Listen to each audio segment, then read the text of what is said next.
plain truth about the attack on the 23rd on the 5 villages that were attacked on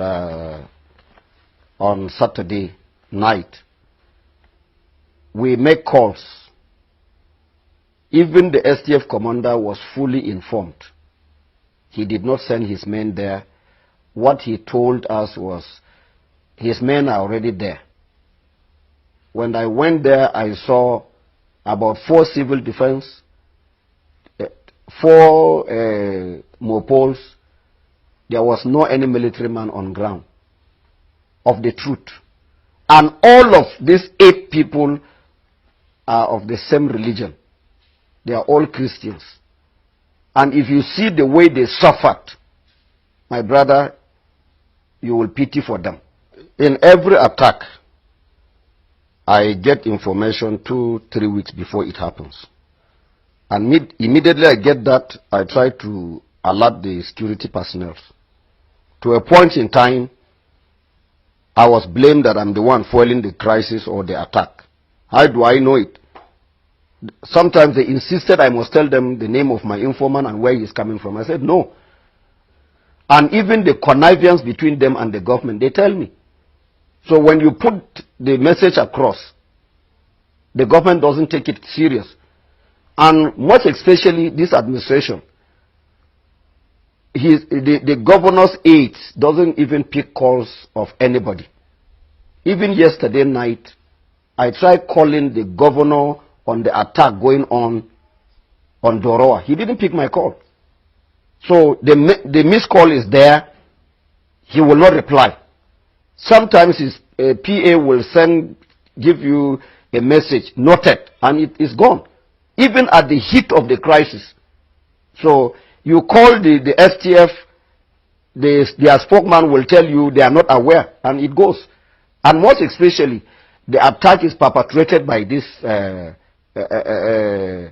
military men. They aid them in carrying the attack. So we always give information before it happens.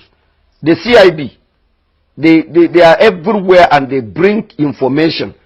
But the most painful thing is that the people they are giving them this information are part of the attackers. And they will not even want the police commissioner to know about it. Neither. They will send it further for further investigation. They don't allow it to go. So they must remove those that are on those decks so that information will flow. So when we were on our way to go and recover these corpses, the corpses and the injured, the same STF commander, with the advice of Brigadier General M.A. Bello, told him that we should not pass through. And he was the one that called the defense headquarters, and the CDS told the STF commander, Major General Anthony, that he should not allow anybody to go and carry any corpse. He did. He delayed us for 2.5 hours. The police that was given to us to assist us with about 13 operational vehicles, that's Hilux, he couldn't allow us to pass. It's security versus security. So they had to turn back and go back to their base in Barikin Ladi. So from there I insisted I must go, because I can't allow my people to just die like that without any burial. So I forced myself in with some few people with me, and we entered. Immediately we were approaching the villages. We started seeing the Fulanis grazing on the farm that is already been wheat and then planted. They were grazing on the farmland. We have the videotapes and everything. Then about 5 or 3 meters away, we started seeing some decomposed corpses in the bush along the roads. That was when we started piling these dead bodies.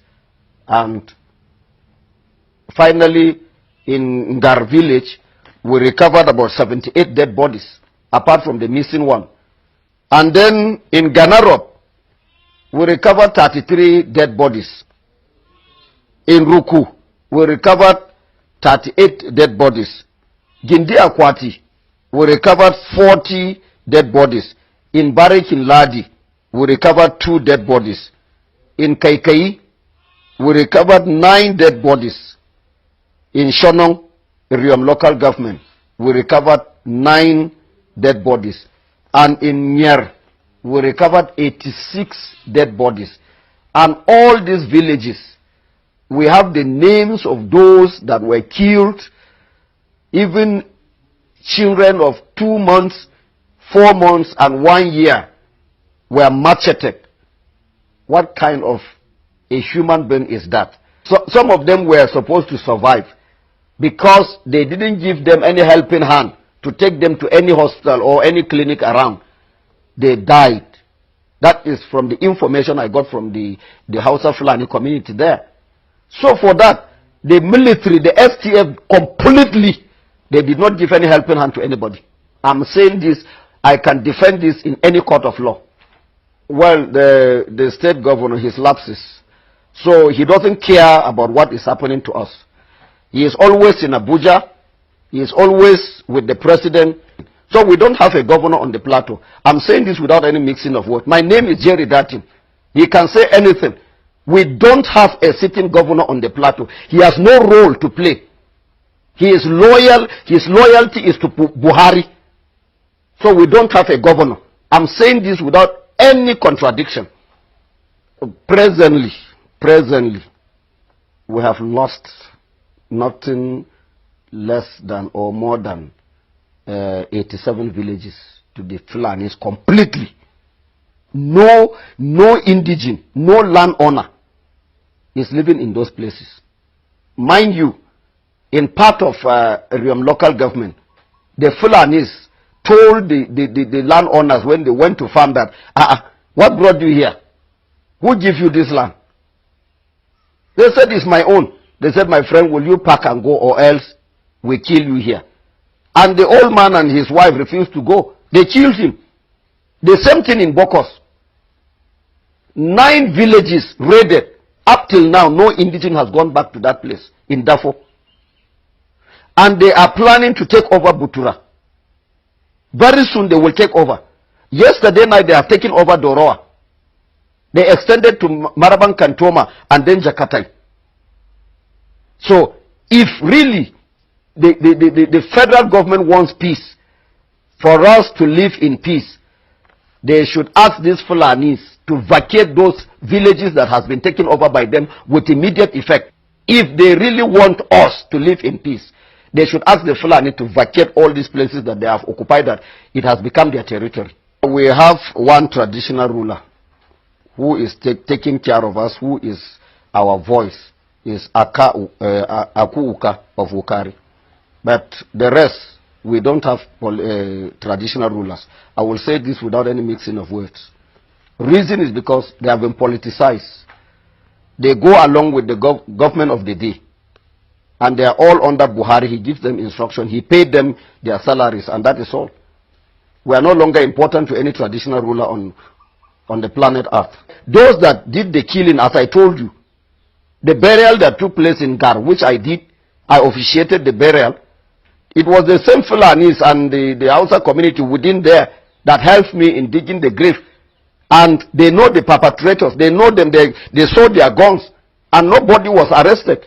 But for some of our boys who were carrying cutlasses, they were arrested. So you cannot arrest a militia that is trained by federal government. You can't arrest them because they are the ones that send them.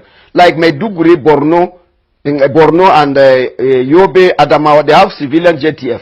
Can you arrest civilian JTF? You can't. So they are part and parcel of the military. So you cannot touch your colleagues.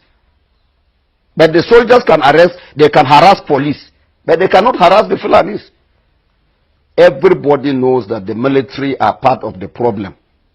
If they remove security, if they remove the STF or JTF, wherever they are today in this country, we will live in peace. Some of the security agencies, they were the ones that reliably informed us because they loaded these things in their presence. And these uniforms are already in Plateau, and they are with the Fulanis. I will tell you that Brigadier General Bello was the one that went to distribute this uniform.